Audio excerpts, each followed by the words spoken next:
morning.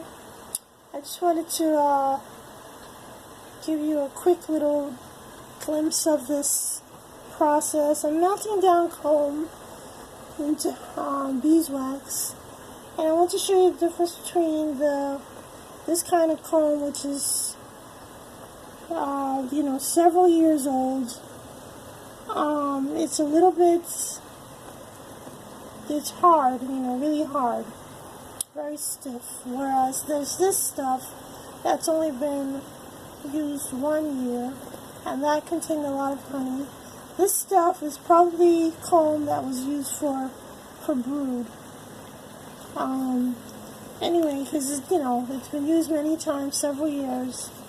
And this kind of comb actually doesn't have a lot of wax anymore. It's actually very, very hard. It's got a lot of membrane from when the larvae was in there. And so if you just boil down, there's a little water on the bottom here. If you just boil down that comb and nothing else, you're going to get a very small amount. I boiled this down a couple of days ago, and this pot was full.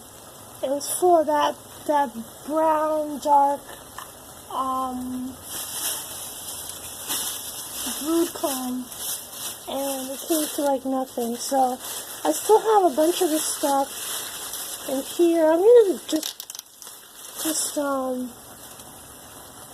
melt this down. It looks like there's honey in there, but it's not. It's just shining because of the flash. Yeah, this is empty. Anyway, so as you can see, well, you might be able to see, I'm not sure if the camera can pick it up properly, but that's the stuff here. Yeah, see, there you go. That's like membrane from previous years of larva coming out of there. So, like I said, it's not a lot of wax actually in that. This is mostly just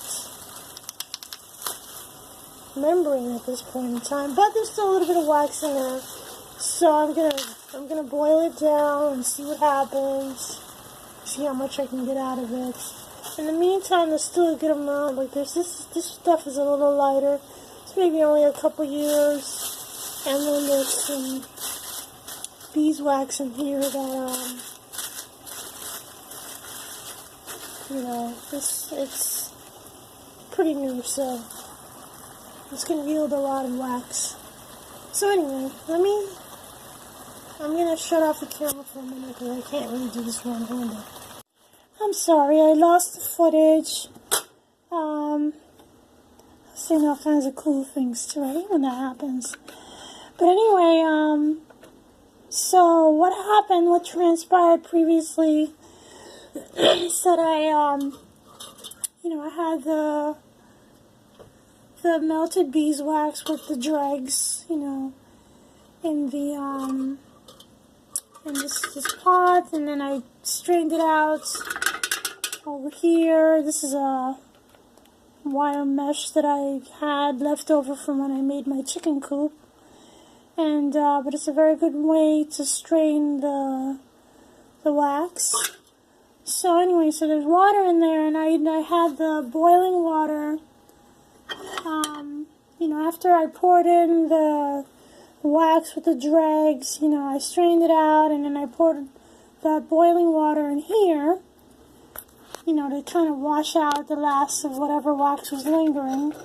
And now it's been like, so I don't know, maybe 3 hours later, and there's all of that stuff that comes with, the water.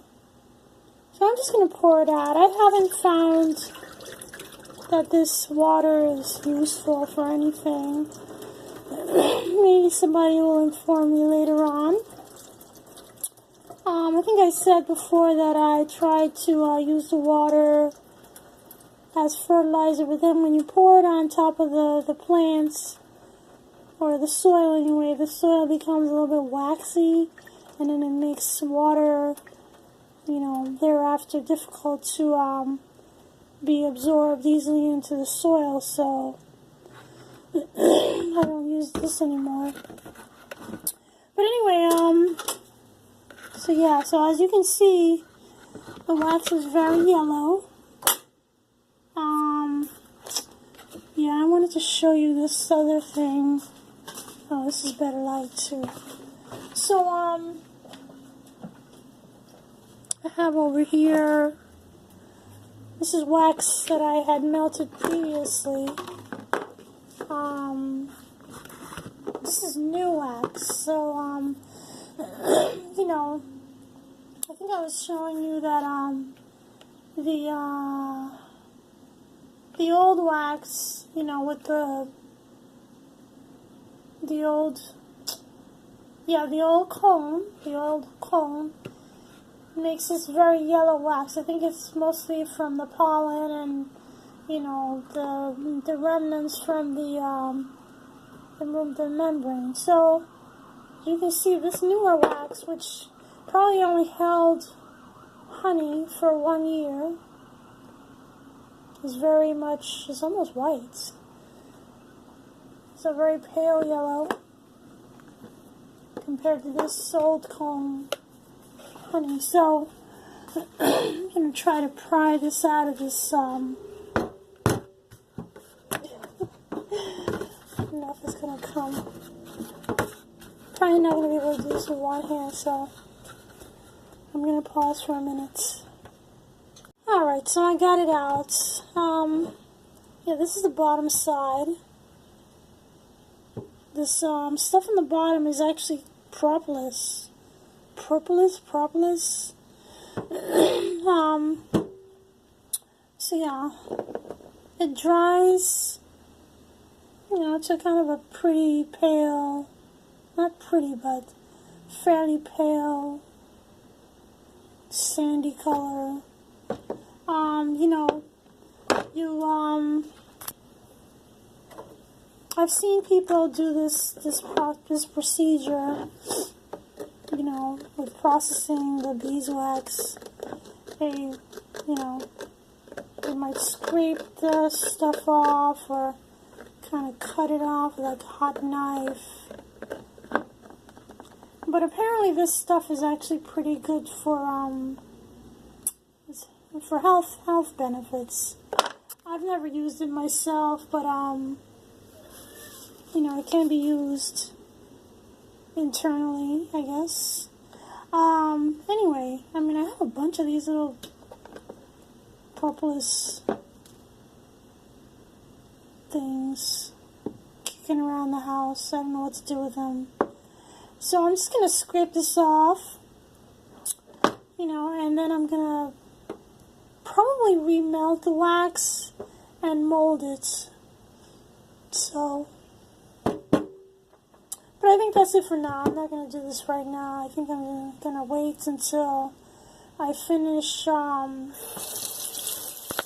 doing the rest of the wax. I have a bunch of wax still left to process. And I'm just gonna save these for later, and maybe I'll show you how that works. Maybe not, I don't know.